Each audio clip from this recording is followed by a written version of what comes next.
ब्रेकनंतर स्वागत। स्वयंघोषित आध्यात्मिक गुरु राधेमाचा अटकपूर्व जामीन अर्ज फेटाळलाय। मुंबईतल्या दिंडोशी सत्र न्यायालयात राधेमाने अटकपूर्व जामीन अर्ज केला होता। मात्र हा जामीन फेटाळण्यात आल्यामुळे आता राधेमाला वरच्या कोर्टात धाव घ्यावी लागणार आहे। मात्र तुर्तास तरी राधेमाला कोणत्याही क्षणी अटक करण्यात येण्याची शक्यता आहे। राधेमाच्या विरोधात कांदिवली पोलीस स्टेशनमध्ये निकी गुप्ता यांनी हुंडा मागितल्या प्रकरणी तक्रार दाखल केली आहे। राधेमाच्या सांगण्यावरूनच पती आणि शारीरिक मानसिक छळ करत असल्याचं निकीने तक्रारीत म्हटलंय। या प्रकरणी राधेमासह 7 जणांवर गुन्हा दाखल करण्यात आलाय। त्यामुळे राधेमाच्या डोक्यावर अटकेची टांगती तलवार। राधेमाची अँटिसिपेटेड बिल अटकपूर्व जामीनचे अर्ज खारिज केली जज साहेबांनी।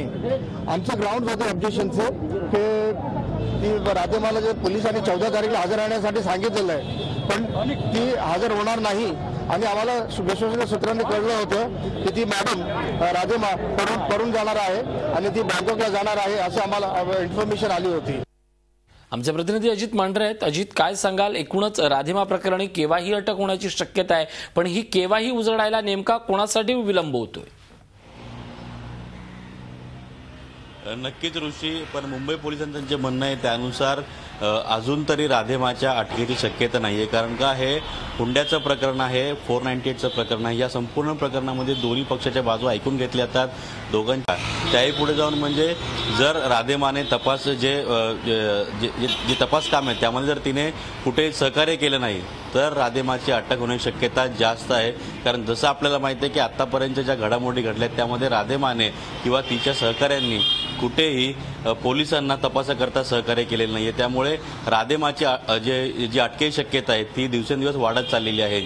आज राधेमाला कांदिवली पोलीस स्टेशनमध्ये जबाबाकरता हजर राहायचंय, पण अशी माहिती मिळते की राधेमाचे वकील काहीतरी कारण करून जे कायदे त्यातल्या पळवटा काढून राधेमाला आज जे जबाबाकरता गैरहजर कसं राहता येईल याकरता त्यांचे प्रयत्न सुरू आहेत। पण मुंबई पोलिसांचं एकच म्हणणं आहे की जोपर्यंत राधेमाचा जबाब नोंदवला जात नाही, संपूर्ण फॅक्ट समोर येत नाही, तोपर्यंत राधेमाच्या अटकेची शक्यता नाहीये। काल राधेमाचा जो जामीन अर्ज होता, अटकपूर्व जामीन अर्ज, तो दिंडोशी न्यायालयाने फेटाळलेला आहे।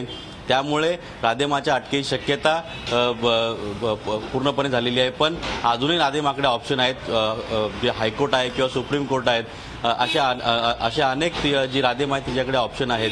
त्यामुळे राधेमाची अटकेची शक्यता जरी बनली असली तरी तिला लवकर अटक होईल का यावर अजूनही प्रश्नचिन्ह आहे। एकूणच आपण पाहतोय या सगळ्या प्रकरणानंतर आता राधेमाच्या अडचणी वाढल्यात हे मात्र नक्की। धन्यवाद या सगळ्या माहिती। झी 24 तास रहा एक पाऊल पुढे।